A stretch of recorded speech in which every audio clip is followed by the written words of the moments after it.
A pro-youth development academy has launched the Textures Intercultural Exchange, a program aimed at promoting advanced education in cosmetology.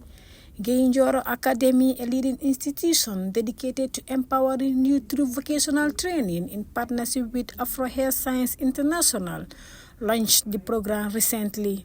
Speaking at the launching ceremony, the Chief Executive Officer, Fatou Gaye, described the initiative as both timely and crucial for youth development.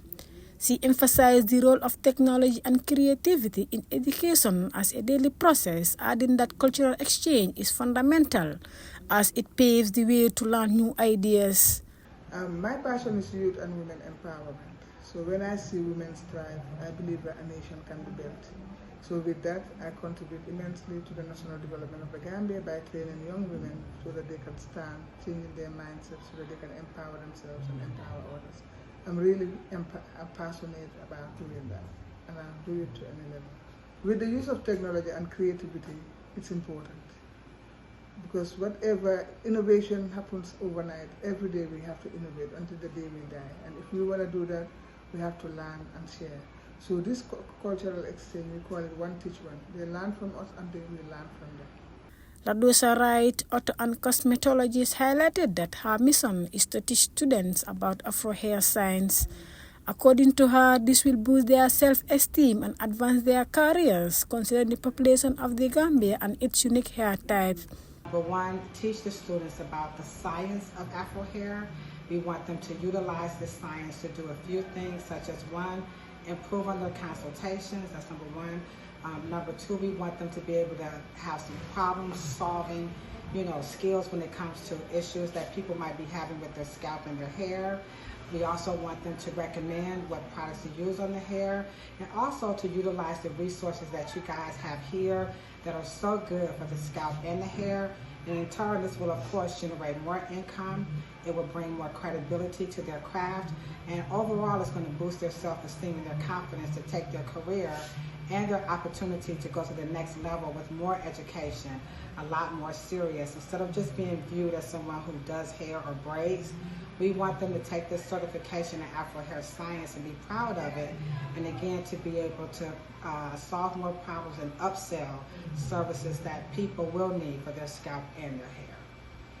Wright also reflected on the historical context of the slave trade, stressing the importance of coming together to elevate the field of cosmetology. She thanked the academy's management for their support and encouraged students to remain consultative and open-minded.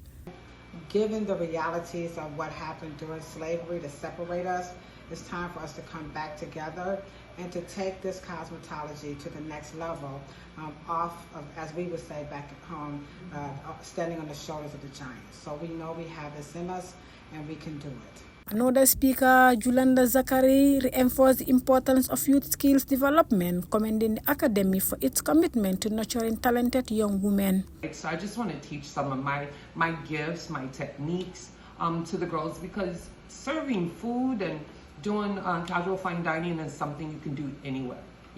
It could be at the most upper echelon restaurant to, just the corner store on the side selling, sandwiches and tea. But it's still a practice of art, right? How you greet people, how you serve them, how you present hospitality. That's important. And one of my favorite things, I do a lot of studying. And I study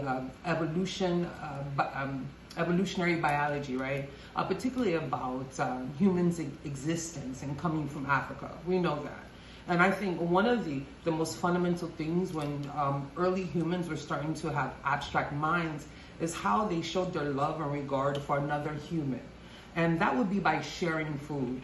Why that's so important is because you're in a time where we didn't have all these modernities and technologies. So sharing food, to sacrifice your food for someone else, showed that you love them, you had compassion for them, you've seen them as either your family or your brother, your sister, your friend. So I think that's like an important part of human culture, not just African, but everybody's cultures. When you share food, when you commune together, even with your families or with your mosque or church. There's just something in that that's just beautiful. People sharing their food, enjoying and communing together. The Textures Intercultural Exchange Initiative is expected to strengthen, empower and educate particularly within the beauty and creative industries, positioning young Gambian women for a brighter future. Reporting for The Voice TV, I am Binta Jete.